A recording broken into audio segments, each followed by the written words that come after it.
Good evening. This is Wednesday night Gospel Explosion. I'm Elder Carl White.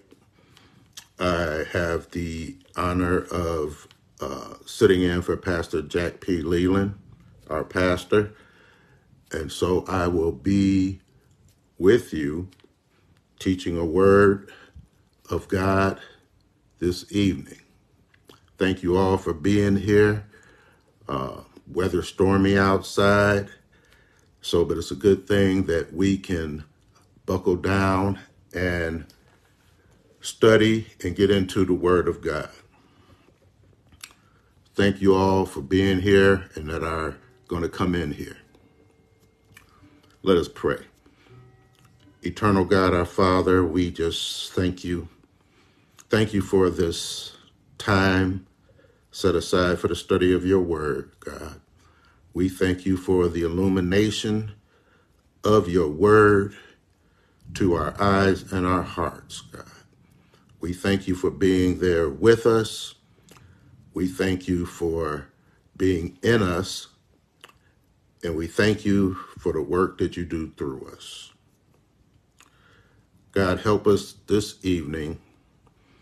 Open our eyes, our ears, and our hearts to receive the blessing of your glorious word and your glorious word. In the mighty name of Jesus Christ, our Lord. Amen.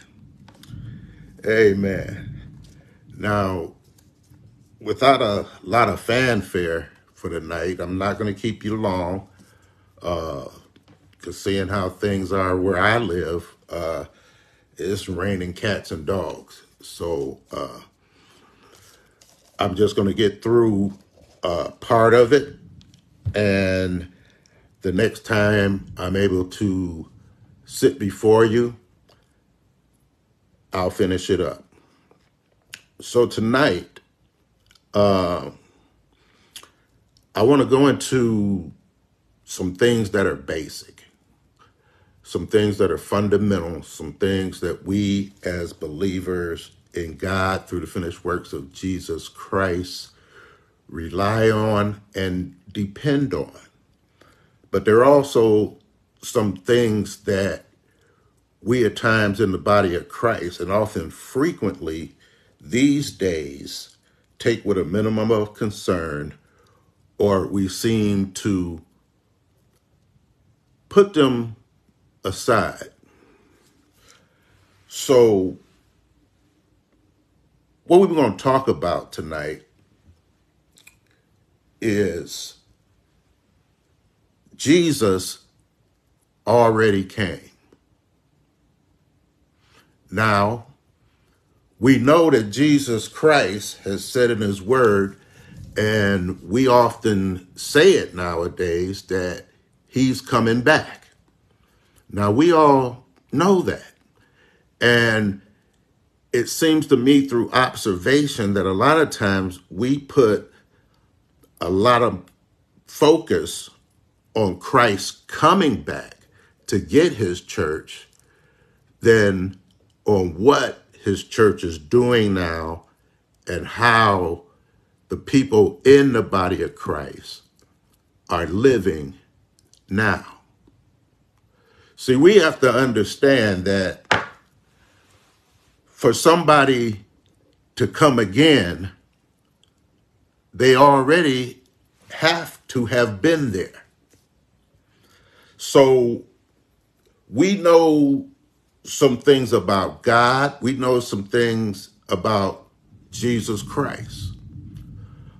And the longer we are here on this earth, on this pilgrim's journey, we should begin to know and believe a lot more about Jesus Christ and God and what they have done for us and what they continue to do for us and what they will do for us.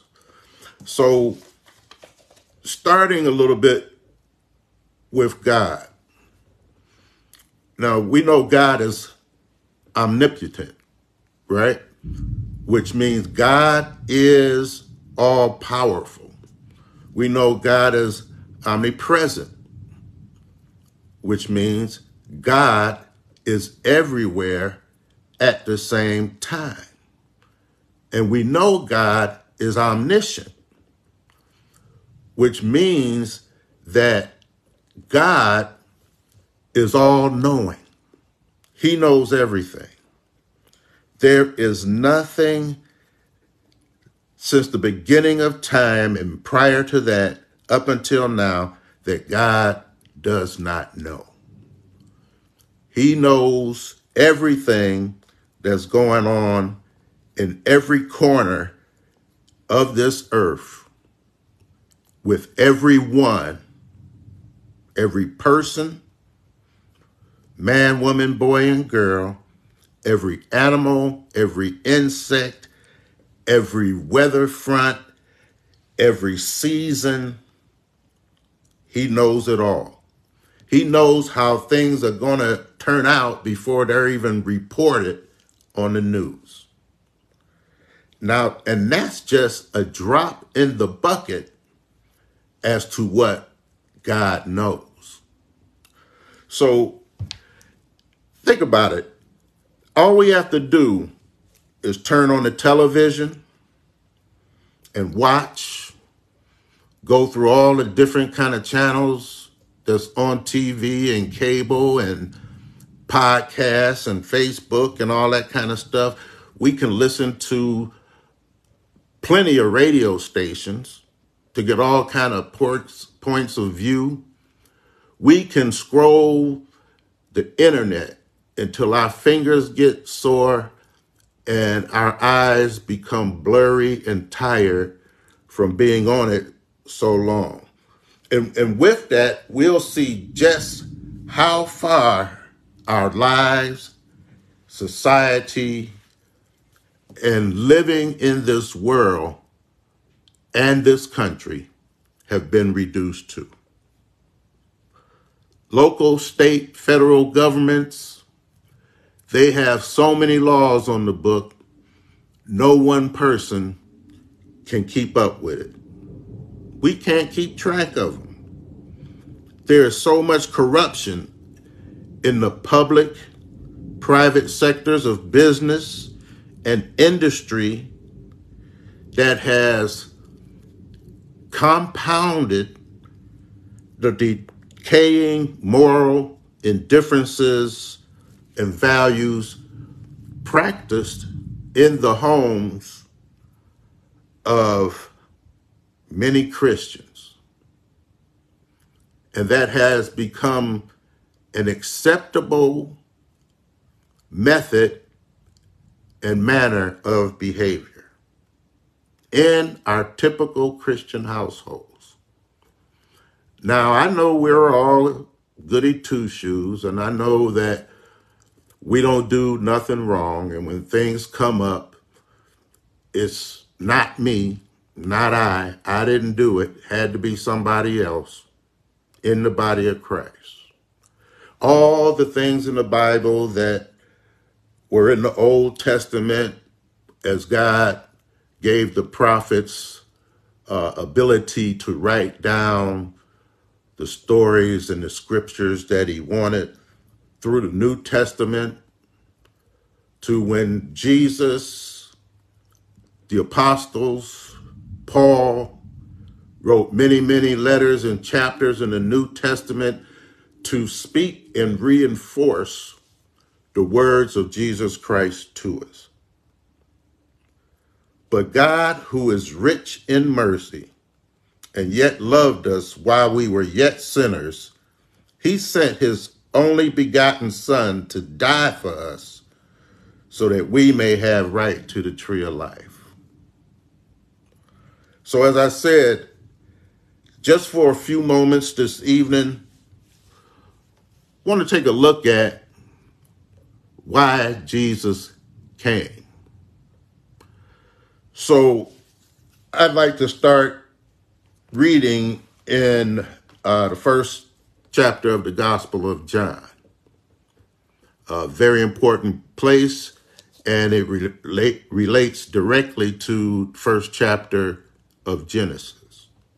And beginning with verse 1, it starts, "In the beginning was the Word, and the Word was with God, and the Word was God. The same was in the beginning with God. All things were made by him, and without him was not anything made that was made. In him was life, and the life was the light of men. And the light shineth in darkness, and the darkness comprehended it not." Brothers and sisters, we have to get the basic fundamentals of our belief system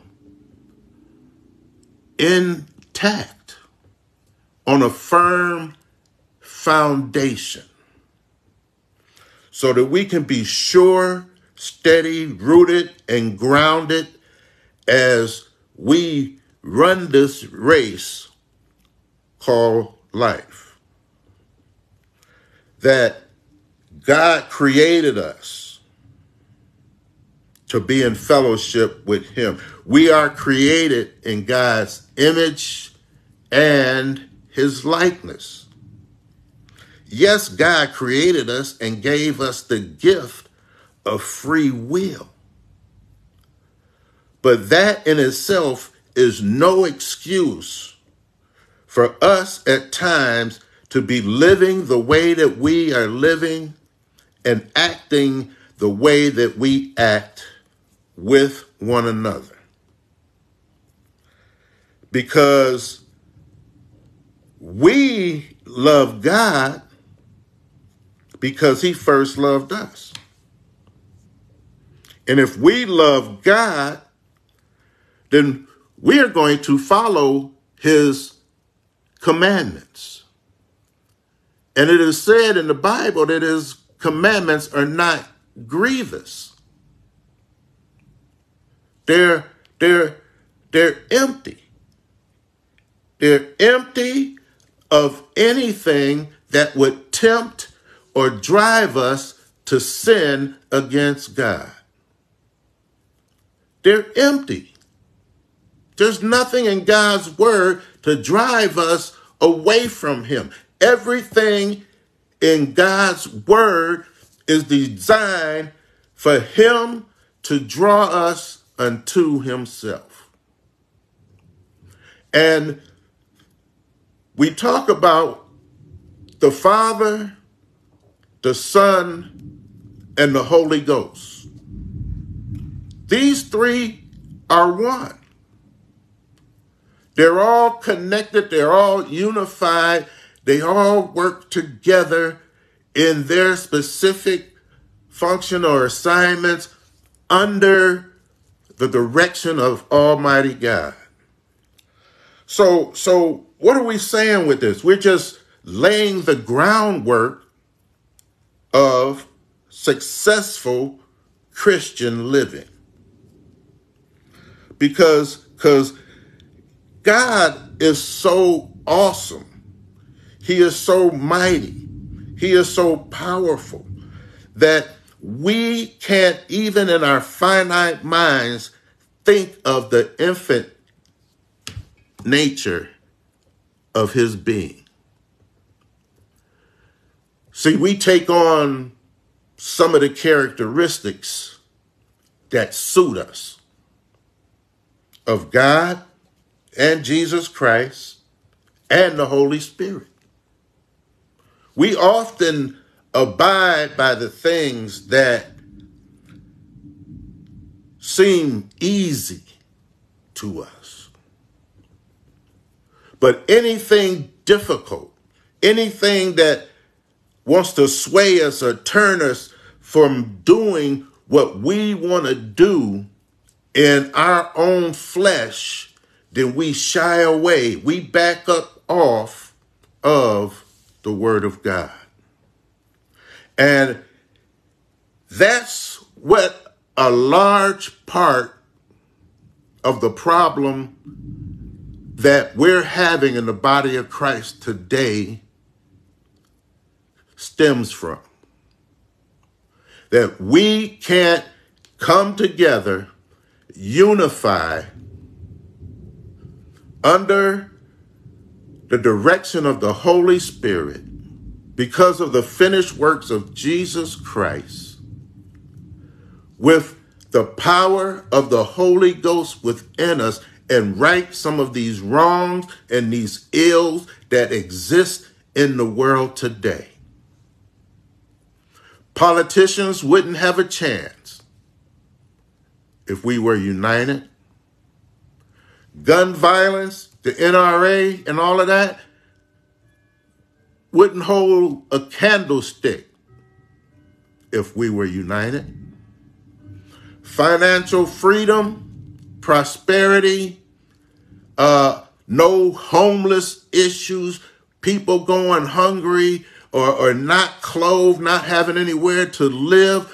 Those problems would be greatly reduced if we would unify so that we as a body of believers would take care of people instead of only focusing on ourselves.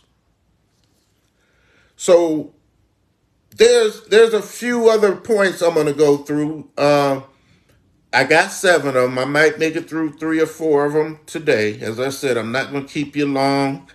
I know people have to get settled in, but I want you to know a few reasons why Jesus came.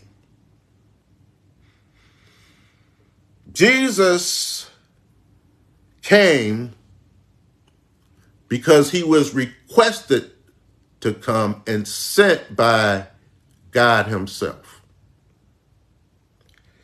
Jesus came, as it states in John 3:16, for God so loved the world that he gave his only begotten Son, that whomsoever believeth in him should not perish, but have everlasting life.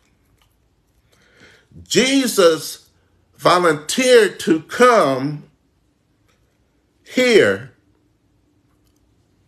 born of a virgin, had to move around when he was young, but yet he grew and waxed strong in spirit and knowledge of the scriptures and in power of his Father.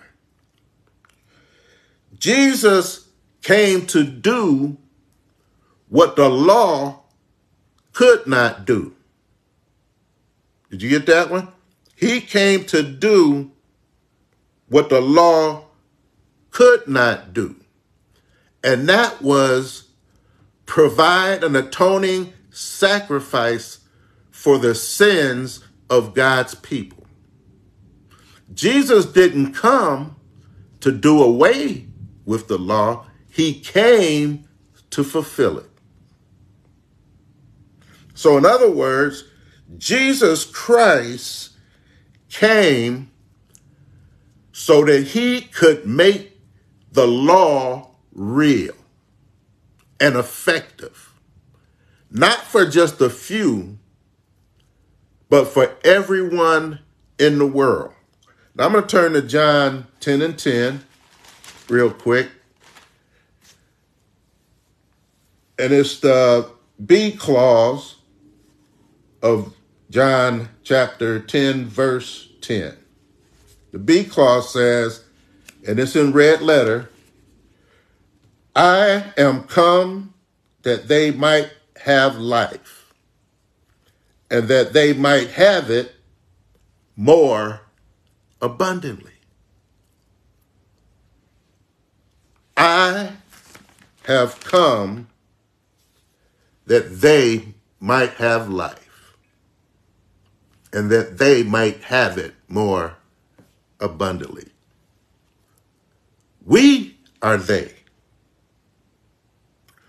We are the they that Jesus Christ was talking about when he walked the earth when he had disciples, when he went about teaching, ministering to, performing miracles all over the land. That was part of his mission. He came to love everybody, to show love, to teach us how to love one another. He came to heal us. Is anybody aware that the hardest place to heal a person is not in their physical body? It's on the inside of them.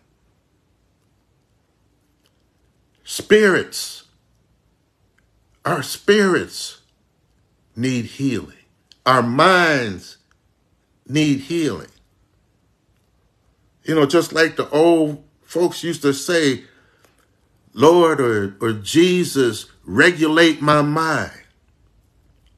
Our hearts need healing because some of us have experienced and went through some things that are so bitterly painful that we would trade them in a second for physical pain instead. We can understand physical pain a lot easier than we can stand heartbreak, mental anguish, mental illnesses, calamity, losing loved ones, failures, broken relationships, broken marriages, being away from your children. We can understand that. So he came to love us, heal us, and to forgive us. Because brothers and sisters, when we live in some of those states of being within ourselves, right? And we're not walking the straight and narrow with Jesus Christ, life has a way of throwing some most difficult things upon us.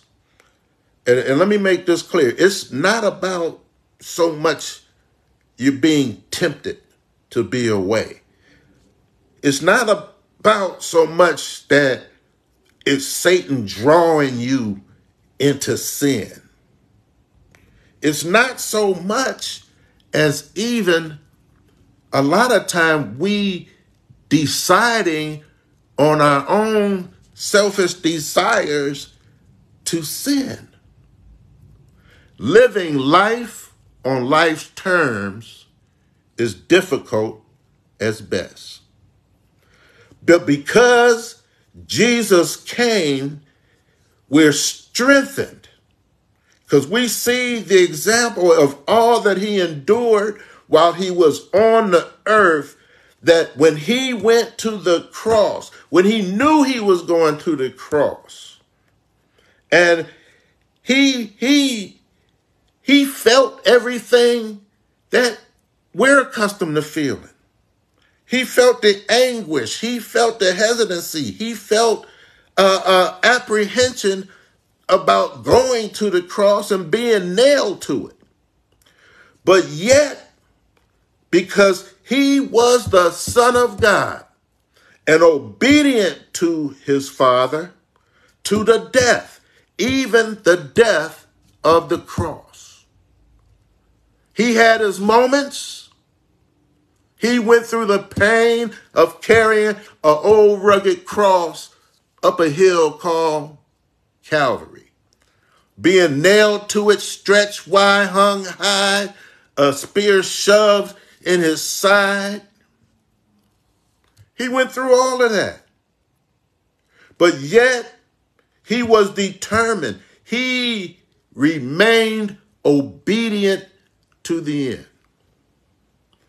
And it's another reason why he came, so that we could know about the example that he set for us, that if he could love people unconditionally, there's no reason that we can't.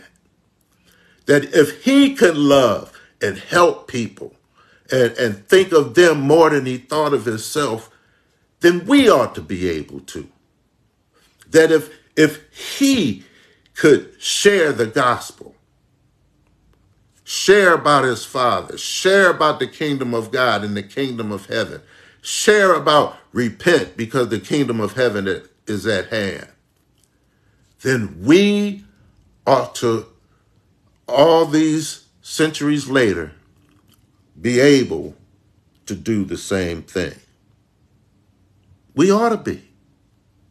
So Jesus, he was the righteousness of the law. He came to be the fulfillment of the law and the righteousness of the law. He came to set us free from bondage, to provide that lamb without a blemish for a bloody sacrifice to atone from us so that we would not be under the penalty of sin and death any longer. That by his blood, by his shed blood, that we would be acquitted of all charges brought against us. That we would no longer even be indicted of any further charges, because we were made righteous by the works of Jesus Christ. We are the righteousness of God through Jesus Christ. We are a royal priesthood, a peculiar people. God's crowning jewels in his creation. We are his people. He is our God. He is our heavenly Father. He is our creator. He is everything to us. And Jesus is our hope of glory, our all in all. He is our redeemer. He is our justification. He is our savior. He saved us by shedding his own blood. Now, I'm going to look at, and you can follow me if we want to. We're going to do a few scriptures tonight. Romans chapter 8. Romans chapter 8. Starting with verse 1. There is therefore now no condemnation to them which are in Christ Jesus, who walk not after the flesh, but after the Spirit. For the law of the Spirit of life in Christ Jesus hath made me free from the law of sin and death. For what the law could not do, in that it was weak through the flesh, God sending his own Son in the likeness of sinful flesh, and for sin, condemned sin in the flesh, that the righteousness of the law might be fulfilled in us who walk not after the flesh, but after the Spirit. For they that are after the flesh do mind the things of the flesh, but they that are after the Spirit, the things of the Spirit. So to sum that up, we are no longer under condemnation for how we used to live, what we used to do. I don't even want to say for the mistakes we've made, because people of God, we have to understand that it's very unlikely for adults in the body of Christ who have been in a Bible-believing, Bible-teaching church for any significant amount of time to make mistakes. Let me say that again. It's highly unlikely for any of us in the body of Christ who have been in a Bible-believing, Bible-teaching church to make mistakes. What we have a problem with is making bad choices and bad decisions and being disobedient to God's word, being disobedient to the commandments of Jesus Christ. Jesus Christ commanded us that we love one another. And see, when we say that and we show ourselves in the world, and the world don't want to believe on Christ because they see what and how we are doing. Now, nobody's perfect. Okay, nobody's perfect, but we're not leaving that as an excuse for most things. Because doing wrong or being disobedient is a choice. Praise God that we have such a loving God and such a forgiving Savior that if we just confess our faults to Him, He is faithful and just to forgive us of our sins and cleanse us from all unrighteousness. That's some good news right there. He loves us that much that God, He sent His Son. His Son loves us so much that He gave His life for us. He shed His blood for us. We as believers, we are covered with the blood of Jesus Christ. So when God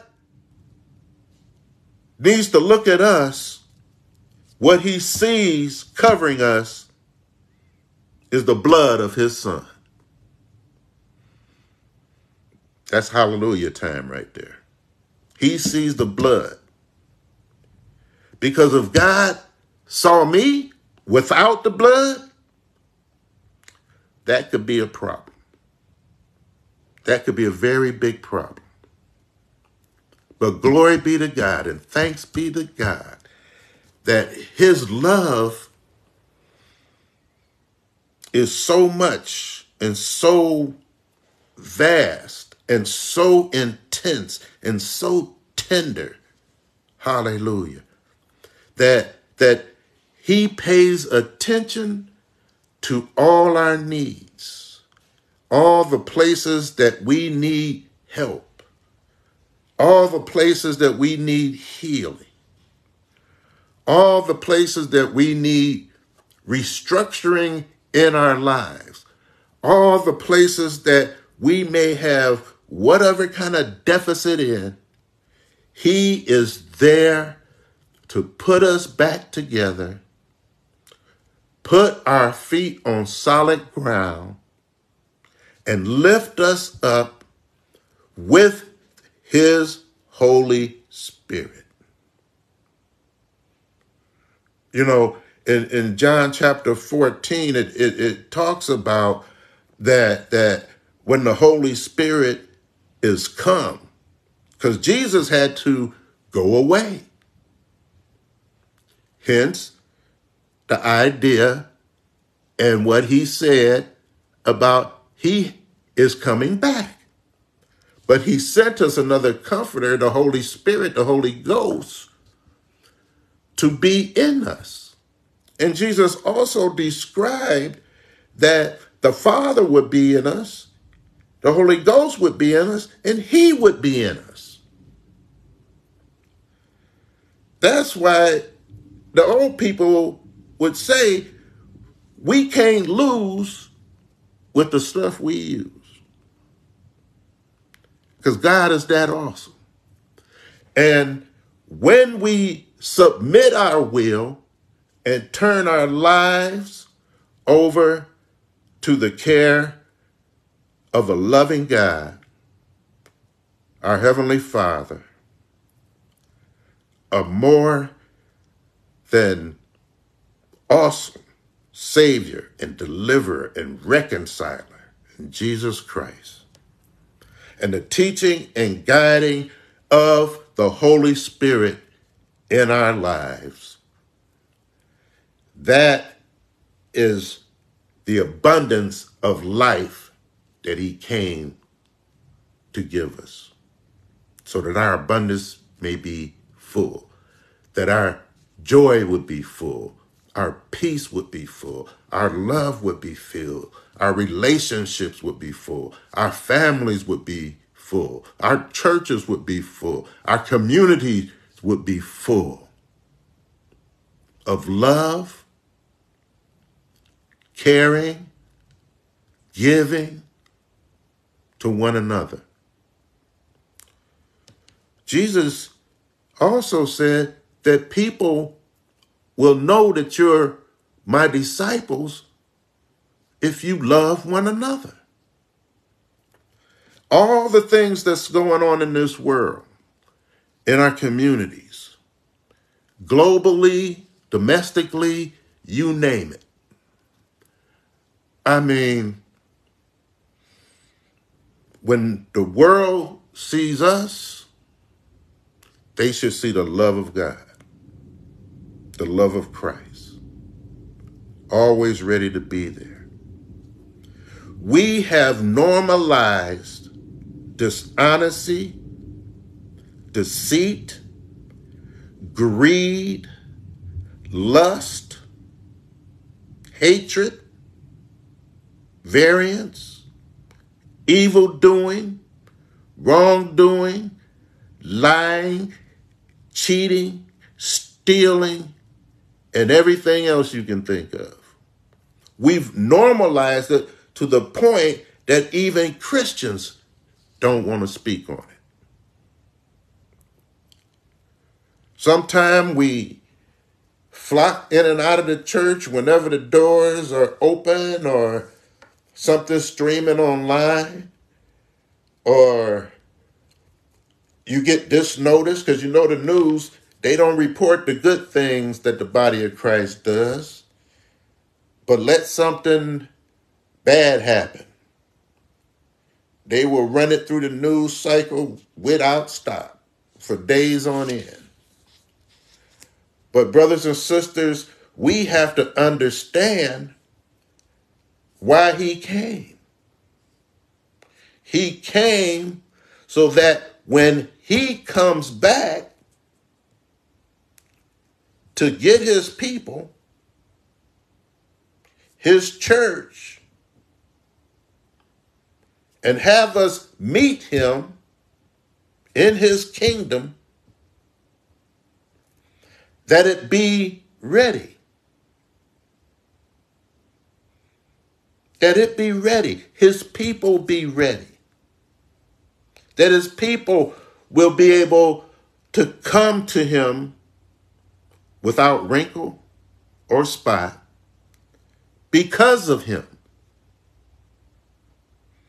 Not because of them, but because of him.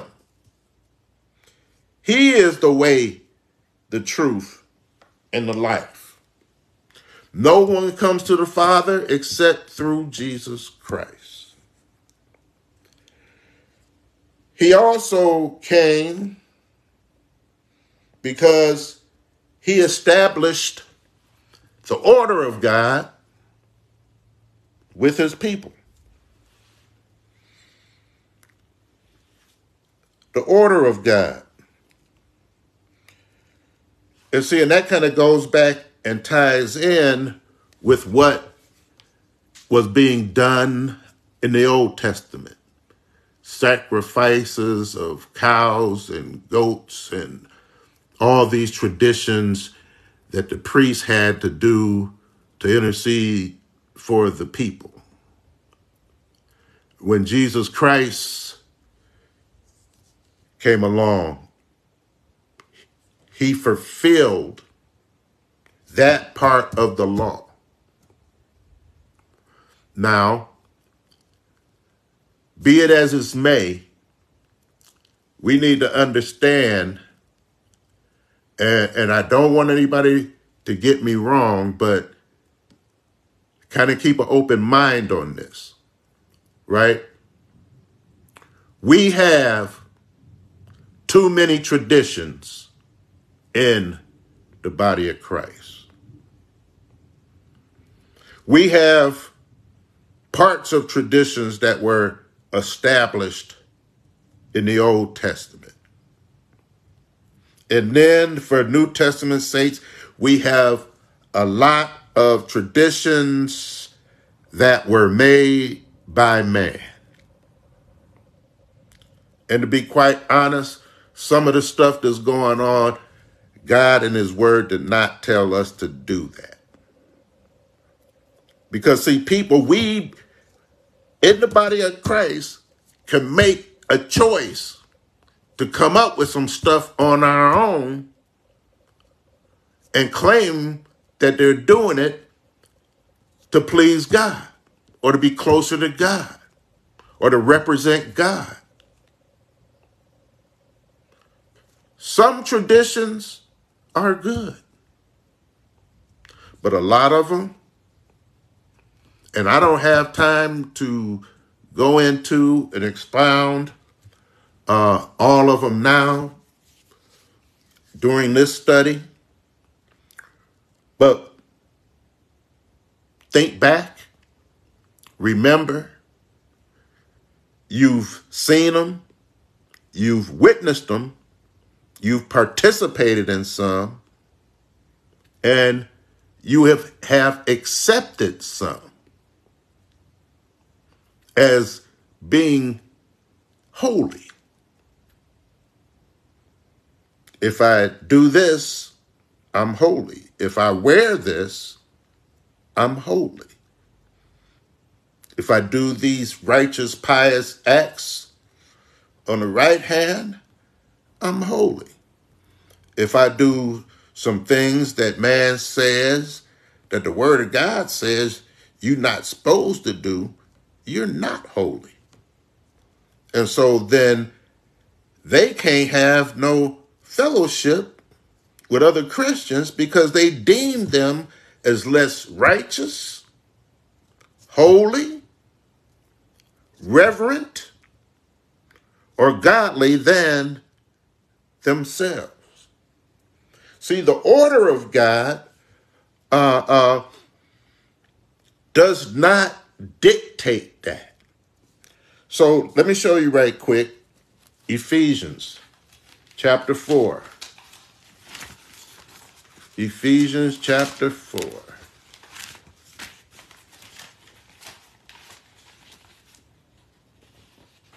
Okay, give me a minute.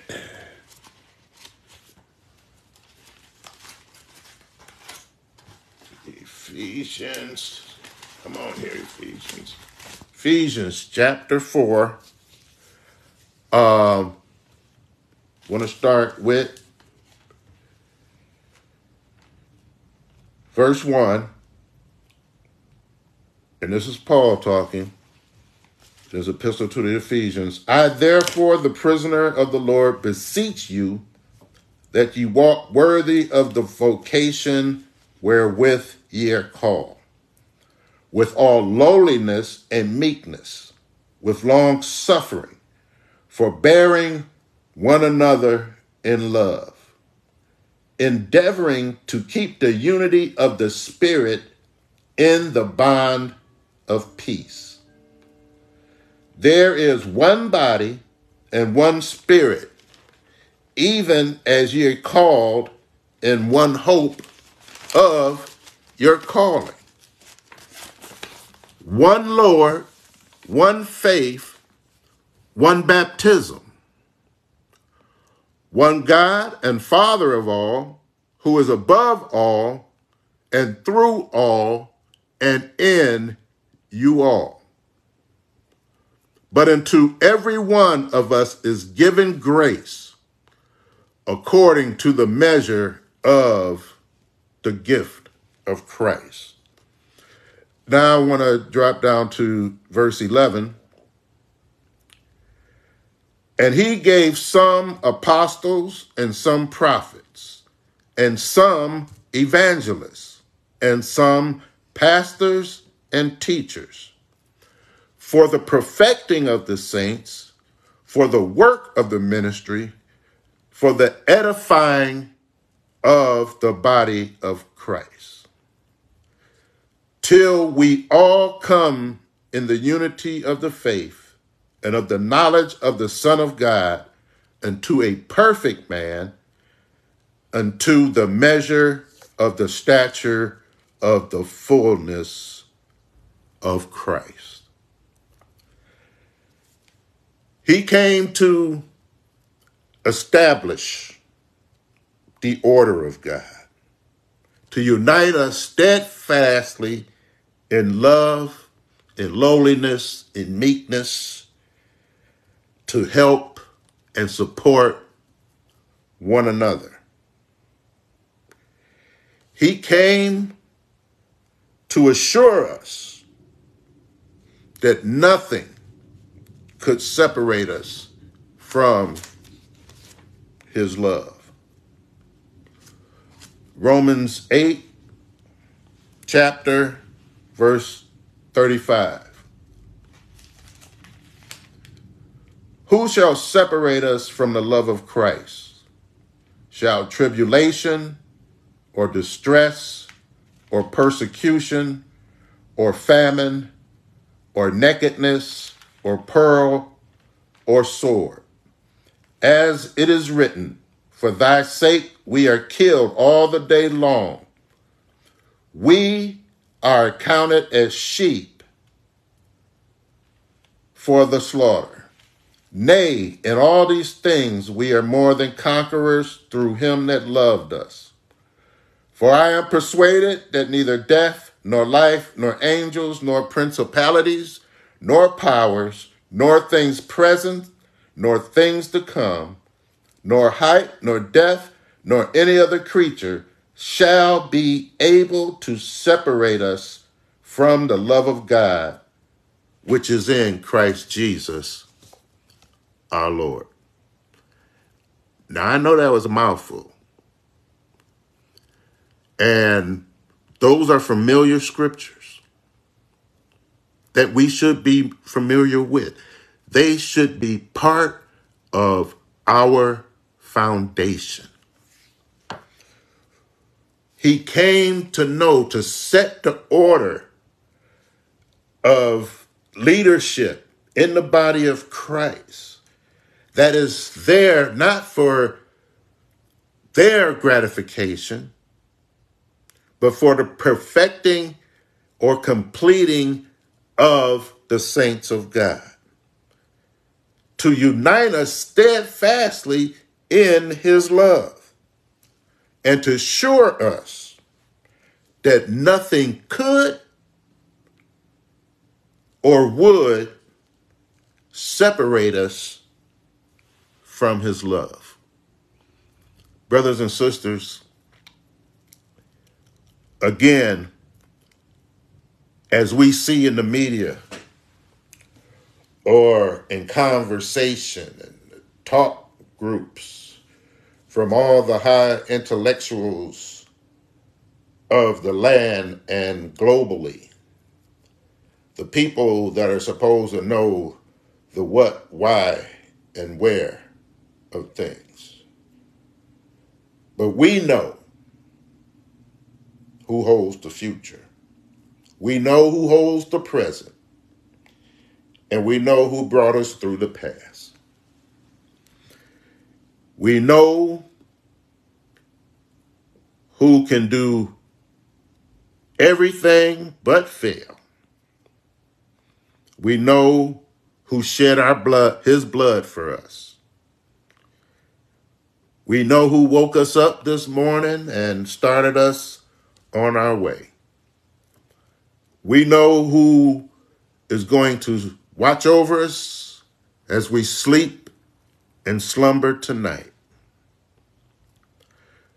We know who will never leave us nor forsake us. We know who will deliver us as many times as we need delivering. We know who loves us beyond a shadow of a doubt.